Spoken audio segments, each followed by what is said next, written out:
Welcome to Spirit Behind the Screen. Each episode, your host, Marti McCurdy, deep dives on industry trends around high-reliability electronics and the supply chain in aerospace and defense.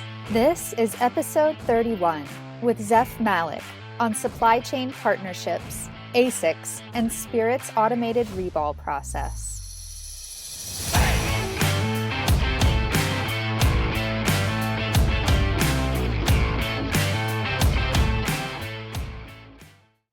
Hi, I'm Marti McCurdy with Spirit's podcast Behind the Screen, and luckily today I'm here with our VP, Mr. Zef Malik. You're not always in Arizona, but you come here when the weather's fine. Absolutely. Great place to be at. And every time you come here, you're in awe on how well this state is doing in terms of infrastructure, logistics, ease of in and out, and how much development is coming in.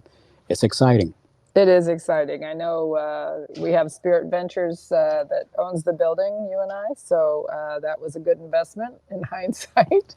So the real estate market here certainly is one thing to discuss, but I think that the world economy, which you and I have for years have bantered over of how the economy is collectively affecting, the world markets, not just the U.S., which sometimes is the focus, but I think we should just talk a little bit about lab accessibility and tester time and new tester deliveries, things like that, because not only from our distribution channel do we have issues with, a 90-week lead time right now with some of our products. Nobody can really plan anything in 90 weeks, but the same thing is happening with tester time allocation, and you're basically filled at the test lab. Mm-hmm. I think as we look ahead, the pendulum is swinging where the renaissance of technology will come back to the U.S. in terms of leading advanced manufacturing. And even though the world is global, but secure manufacturing, domestic talent will come stateside. And I think Arizona, along with some recent announcements by Intel, picking of all the places, Ohio, clearly tells us that the flux of the manufacturing will come back stateside as things get more complex, as labs get more, as fabs get more automated and more robotic. The pendulum is going to come here. Along with that, the infrastructure rebuilding efforts, the investing back into the manufacturing in the U.S. is a national priority, and if you see the new landscape in the post-pandemic world, people are looking at places where there's a coexistence between energy and housing and infrastructures and campuses and universities. And I think we made the right call to come to Arizona. Yes. I see a lot of California-based companies also looking at secondary expansion in Phoenix.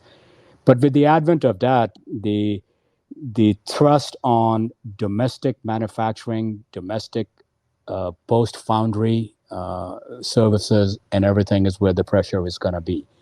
So the pent-up demand for manufacturing equipment, infrastructure, post wafer processing, testing, all that is going to come in. And not only that, the push is next generation technology. That means legacy testers, legacy equipment, legacy apparatus would not work. You've got to have cutting edge technology, futuristic technology, more focused on system in a package, system on a chip, complex integration, complex logic, not necessarily small glue logic. So the global supply chain logistic issues coupled with semiconductor shortage is going to put a big constraint on the equipment manufacturer and the supply chain to be able to get apparatus and equipment as readily as we used to. And as the demand continues to percolate, and as more and more fab equipment is starting to come into the U.S., the assembly backend test support market is going to struggle as well because some of the lead times are going to be long. The lead times are stretching out. People are finally now focusing on securing their supply chains, securing the logistics. But if you look at some of the successful companies that have done it, like Ford, they are working with the supply chain partners. Yesterday, I was reading an interview of the burger place called Shack Burgers. And if you notice, the biggest issue for them to guarantee their survivability was how they work with their supply partners, their logistic partners, their distribution partners, because they are concerned that not only inflation is a risk, but disruptions in the supply chain or erratic, performances of the supply chain will cause trouble. So we are no different. Our lead times are going to go up. Our pricings are going up. Our tester pricing are going up. Our labor rates are going up. But still, we have to plan and prepare for it. And as lead times for some of the high-end equipment approaching close to about a year, this is the time to start thinking. This is the time to collaborate. This is the time to put out strategies of guaranteeing and securing partners that are willing to take you to the next level. We stand ready. We are committed. We have the capital. We have the know-how. We have the engineering. We have the facility. We have the infrastructure. And we have the commitment to where we are headed. So I really welcome this opportunity to where we can develop some relationships and have some customers and how we can work with them to overcome some of the obstacles that they will face. And this is where I welcome our customers and us to have a dialogue, but we stand ready and committed to be able to work with and give our marketplace a predictable supply chain and a predictable deliverance. Yeah, no, you're exactly right, Zef. It's funny that time flies, right? So after the sale of STS, it feels like just yesterday, but basically it's been, 6 years? Yes. We were employed by Space Florida to do a survey on bringing a test capabilities into Florida. And we really couldn't nail it down after quite some time, but then we ended up doing a study in it. And I looked back at that study recently, and the accuracy at which the data was presented was how much business was going to end up coming to Arizona. And here we are 4 years later, seeing it come to fruition. So I appreciate the yes, I think hindsight was 2020. I think that was a good indicator, and coupled with the pandemic that has come in, it has reset a lot of things in the marketplace, and I think some of these changes may very well be permanent. Oh, me too. The way people work, the hybrid model, the remote model. So all these changes are coming in. They're here to stay, and if you want to secure, supply chains and all that, it will require a fresh thinking. Yes. And honestly, what we are looking for is a partnership of collaboration to make things successful for our customers, rather than just a transactional engagement. Right. We are in here for the long haul. We are relationship people. We have built relationships around every customer that we have serviced. We are selective on who we engage as customers. We are selective on who our suppliers are. And that philosophy will focus on delivering customer successes. So I think I got to compliment you on that mindset and where we are headed. But it may very well be a relationship-based environment rather than try to please or be who's who to everyone. For sure, the timing obviously couldn't be better. Is that our full offering here at Spirit, that we have the authorized distribution channel. We've got all the value add that you're instrumental in supporting for us, and then also our contract manufacturing. So to keep it all under what we call the umbrella is super exciting for us and a lot of our momentum, because it not only shortens the delivery schedule, it also shortens the impact to the customer on how many times somebody touches it in and out of the building. So we're seeing great momentum, and I think the feedback from our customers is how agile we are. So that's really key. But one thing we were just discussing earlier was the idea of ASICs. So with the supply chain constraint, ASICs is coming more and more to the forefront. But ASICs has always been your sweet spot as well. And you've been my mentor, and you've taught me everything that I know about ASICs, but you know much more than I do. But But I think you have probably tested more ASICs for the FANG stocks recently than anybody in the Silicon Valley. So as always, like the leading commercial people are taking that leap forward much before the military aerospace, I would say. I think the conventional thinking that ASIC is a long lead time, or ASIC is basically a very expensive proposition, or ASIC is going to be very difficult to produce, those models are getting changed. They're getting revised. And as companies look at the futuristic aspect of dominance and brand and technology advantage, they have started to realize that custom products suited and designed to give you the extra edge over a standard product is where the future is. Mm-hmm. So all these futuristic companies that are working on future designs, the advent of custom design, system in a package, system on a chip, a board level solution, or a chip level solution is where the future is going to lie. And this conventional thinking that ASIC is going to be too expensive or it's going to be a long lead time, I think the market's dominance on design expertise, fabrication expertise, and the ability to transport a design from varying foundries and be able to benchmark, that cycle has been reduced. Mm-hmm. And if there are suppliers that are able to benchmark an old component to a new component in terms of testing, validation, performance, equality, form factor, size, and then on top of that, you get a great form factor and power advantage, that is the place to be. Right. So custom chips, application-specific ASICs, is definitely here to stay. There is more and more companies that are touting that model.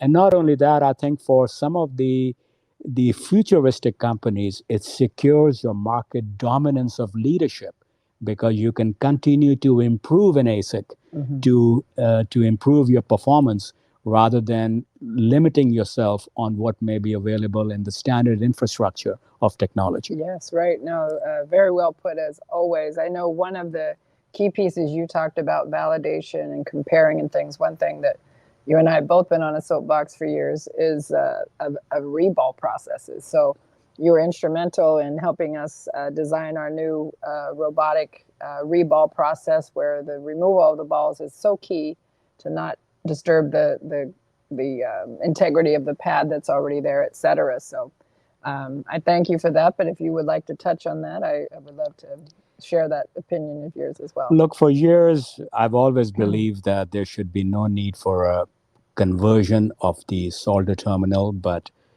the jury is out, and I know that I cannot argue against it, even though some of the new materials, like the SAC materials, don't have the conventional problems that the conventional old technology used to have. But I am not going to try to change an accepted practice and a mandate.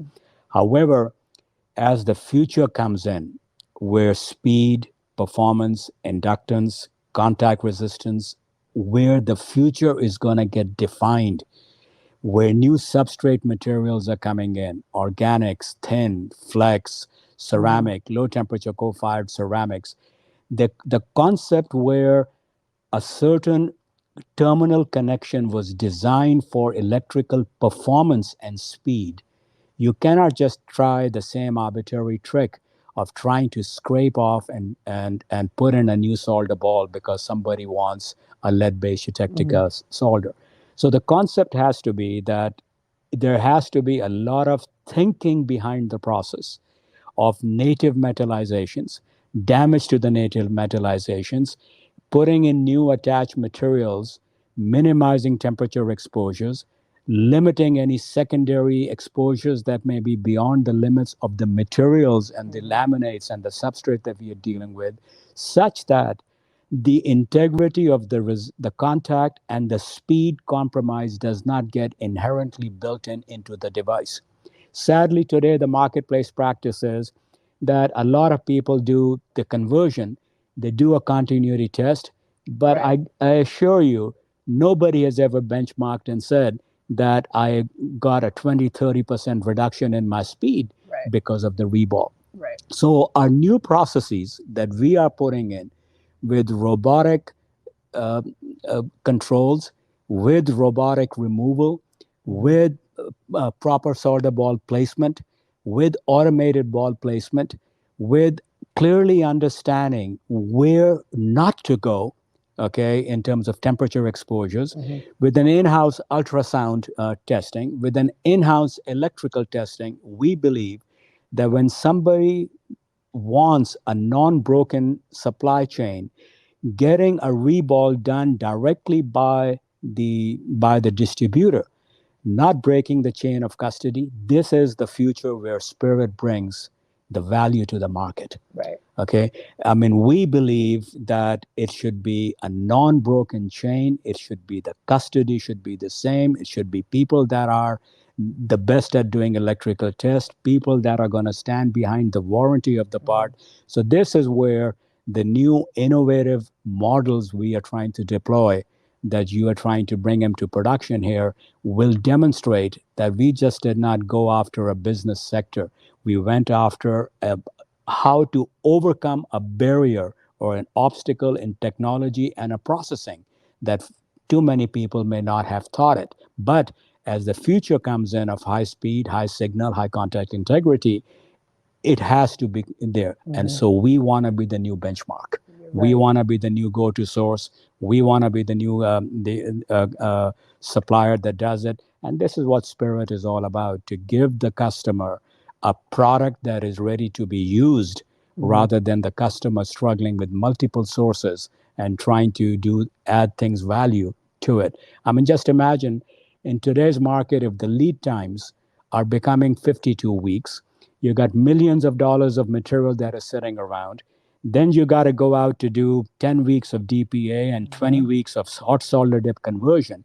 I mean, just look at the cost of money and the cost of carrying and the risk that you're putting out when something goes wrong. And this is exactly where we become that insurance company, to bridge the difference where we are aware of cycle time, we are aware of warranty, we are aware of not damaging your device, we are aware of getting it done right, and we will give you a product that works as advertised rather than you taking a risk of not knowing what you're going to be getting from supplier ABC. Yep. Nope. Exactly right. And talk about the cash flow. You're dead on, because you couple that 10 weeks on top of, now I have another week because FedEx is up against the delivery schedules. Yes. You know, we float a couple $1 million every week just because of transportation issues. So you're dead on. Yeah, there.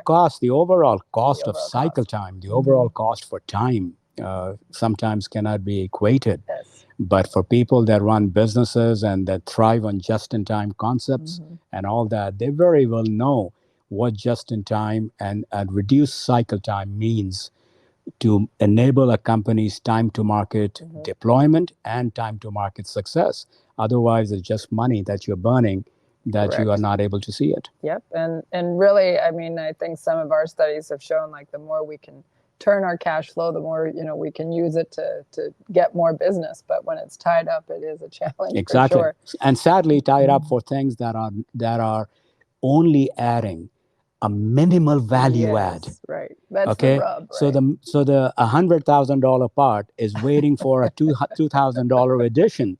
Okay. Right, And that too, it may compromise the integrity of the $100,000 part. That will void its warranty.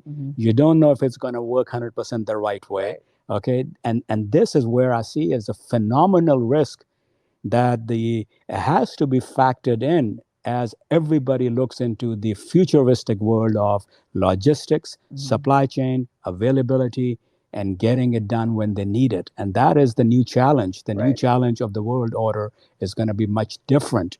And that's where distributors that understand the concept, understand what we are trying to get to the market, understand how we compress the unnecessary inspections and secondary inspections.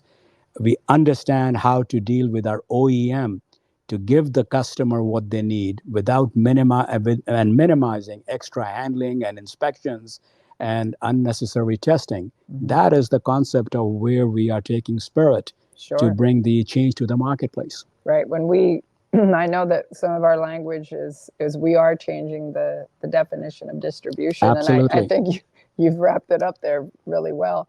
I know one thing I wanted to touch on was the idea of benchmarking. So you and I have a little side project. We still want to dabble like we do, of taking a memory device that we know is used extensively in the aerospace and defense market. And we have data, and we're going to compile that and put it out there of a pre and post reball on the electricals. So I think it's an exciting benchmark that we have in progress, and we're going to roll that out and see what the results are. Exactly. I think taking something where high speed performance becomes a distinction, and taking a very high speed memory, taking it to the cliff, documenting it, then coming back, doing solder exchanges, then coming back and retest. We would love to see where the experimentation proves the hypothesis that I've lived with for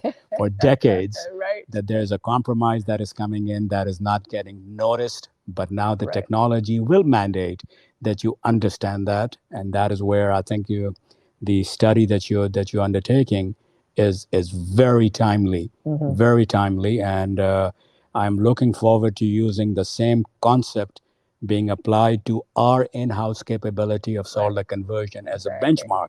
And that is when I will say that our facility is qualified and approved when we are able to meet or exceed the benchmark to where we do minimal impact, if any, to the device that the customer is entrusting us to do solder conversion. Right.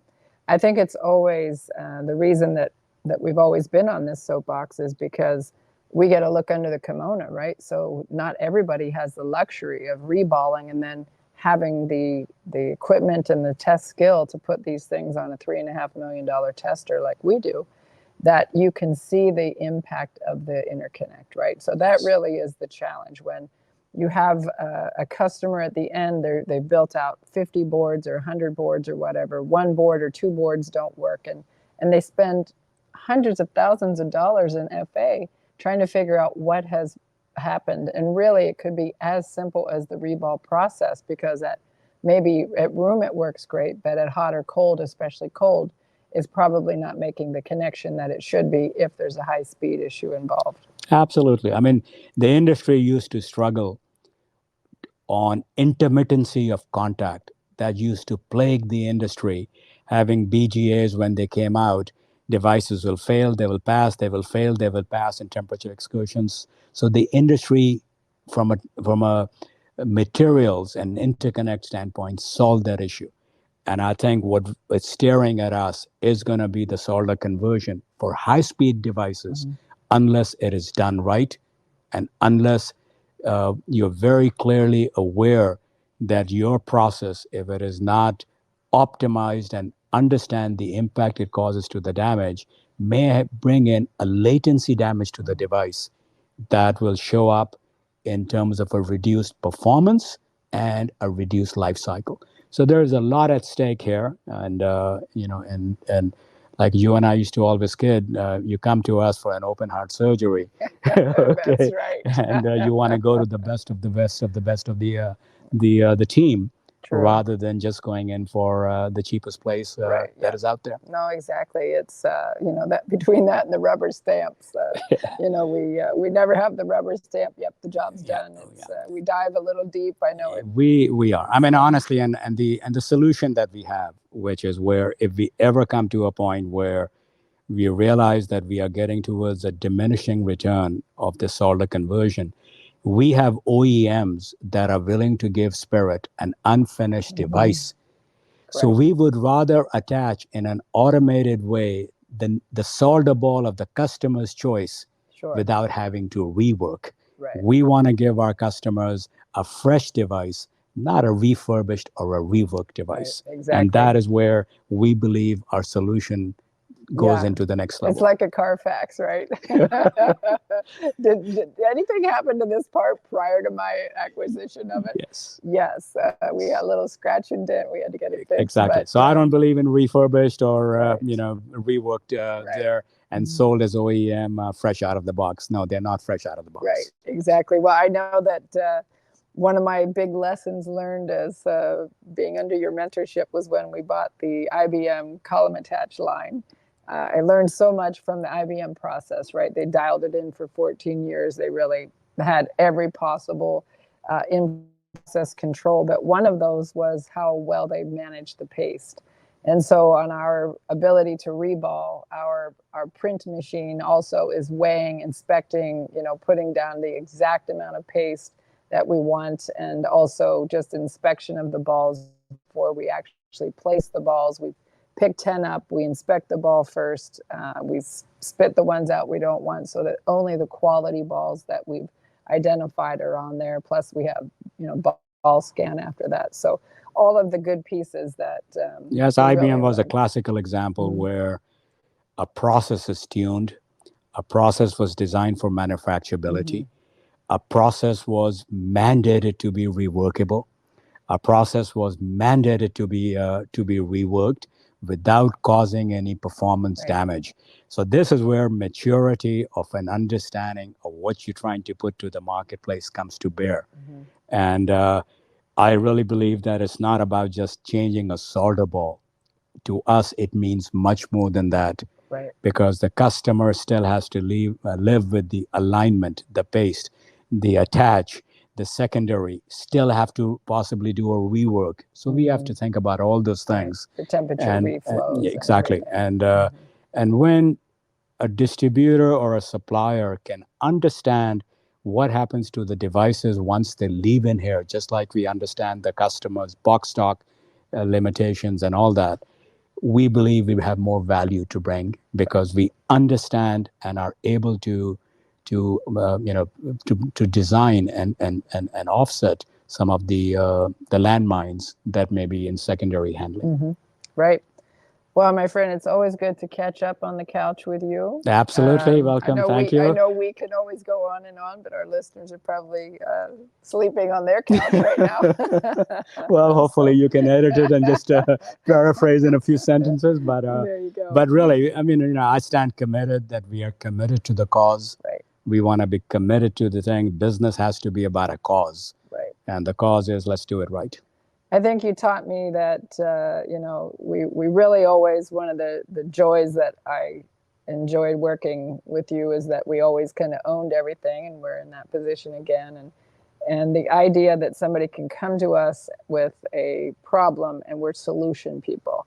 We're not selling, we've got this equipment and this is what we're going to sell you. They come to us and we offer them a solution, an engineering solution usually, right? So I think those are the joys that I still enjoy of, an ASIC or designing a test program or test setup for some type of a screening and qualification. Those are probably what get us out of the bed in the morning. Absolutely. To come to work, right? Absolutely. It's a pleasure when you collaborate to make a customer and yourself successful. That is what the business model is all about. You cannot do everything on your own. It's about collaborating from an engineering, from a development aspect, and make each other successful. I mean, yes, we have a vested interest to be successful, but if we enable our customer success, we are guaranteed to be successful. Yeah, that's certainly been your motto. With this, thank you. Thank you very much. Appreciate it. Thank you. Very good. Thanks for listening with Spirit this week. Be sure to subscribe, rate, and review this podcast to let us know what you want to hear about in aerospace and defense. You can find out more about Spirit's value-added services and product lines at spiritelectronics.com.